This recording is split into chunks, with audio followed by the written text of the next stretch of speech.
Hulk has just shown he has a newfound ability of laser vision. I mean, laser vision strong enough to discombobulate other Hulks. So yes, I think this version of the laser vision tops Superman's version because the Hulk is pretty durable. Anyways, yes, we're back with another Hulk video. I know you guys missed me. I'm sorry about the gaming video. I didn't know none of you liked to watch me play video games. So we're going to stick to comics from now on. From where we left off in the last video, Bruce Banner had just lost control of his mind. And the person that just took control was apparently Betty. And she put the Hulk on level 9. And we see level 9 is the Hulk against the Kree.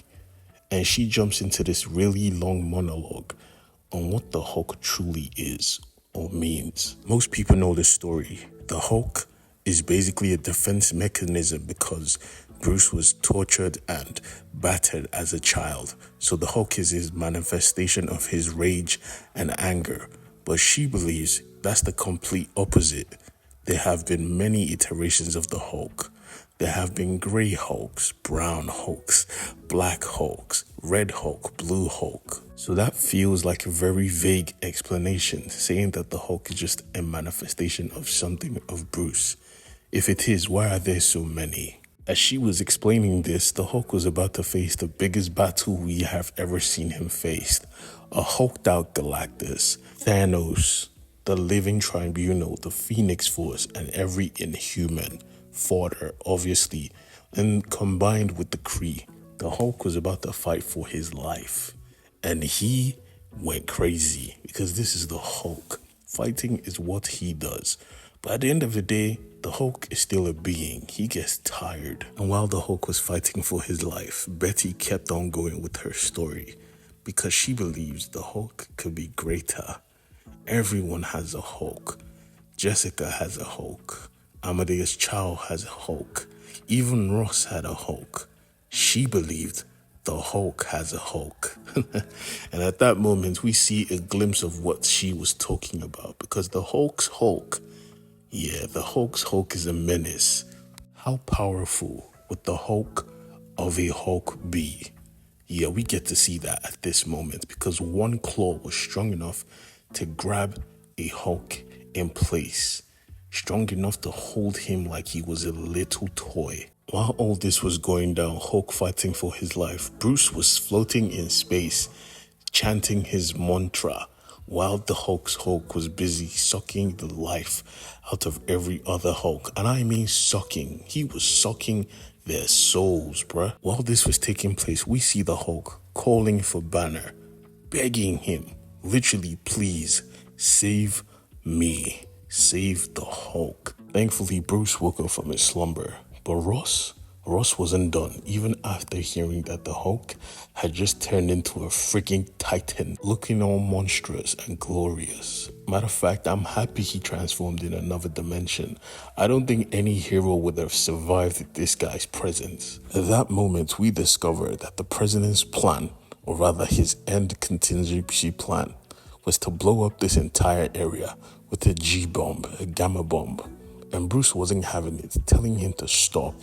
You are going to kill thousands. But this was President Ross. He was a prick. After Bruce made up his mind that this was the end, he knew he had to stand up to General Ross, or rather President Ross, deciding to charge him and tackle him down like a freaking man.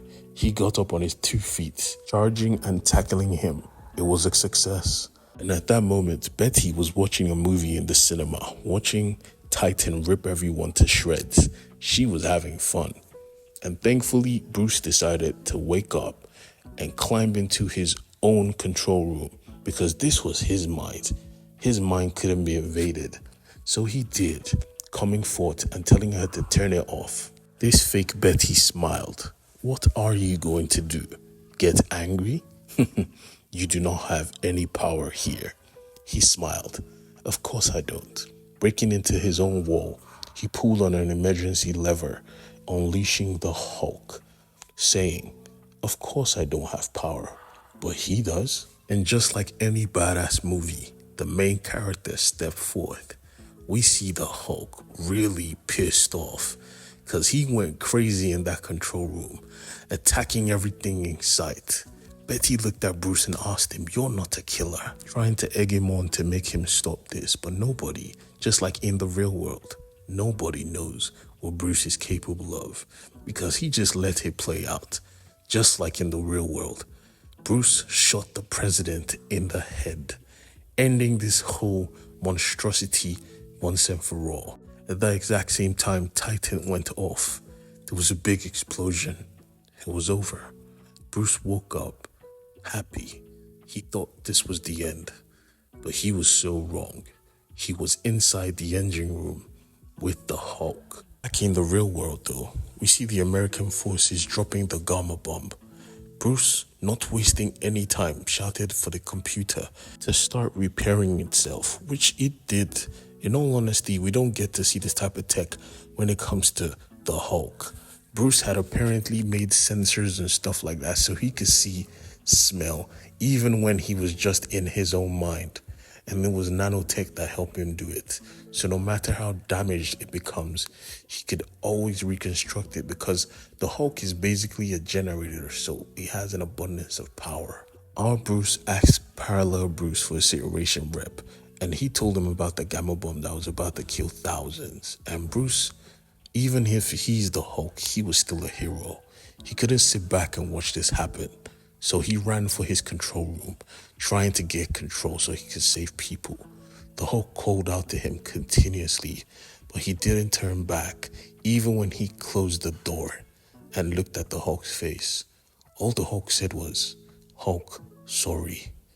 But Bruce didn't have time. Lives were at stake. He had to act now. So he did, jumping forth in the real world, grabbing onto the Gamma bomb, or rather the controls. He turned on the force field that pulls in gamma energy. Knowing that this was a gamma bomb, the force field absorbed as much of the energy and the Hulk as possible. Because this was the field that was strong enough to pull the Hulk from another dimension, it sent him through the portal to another dimension. While being powered by the Hulk fighting zombie mutants, he traveled. Even when Parallel Bruce tried to give him a good omen to use his powers for good, he was already under attack. Proximity alert. Proximity alert. Something was coming at him at full speed. What was strong enough to fly in a freaking portal? This is when we see what exactly that thing is. It was Thor's new hammer, charged up with lightning and the All-Father spirit. That's right, Hulk is about to fight freaking All-Father Thor. Like and subscribe for more.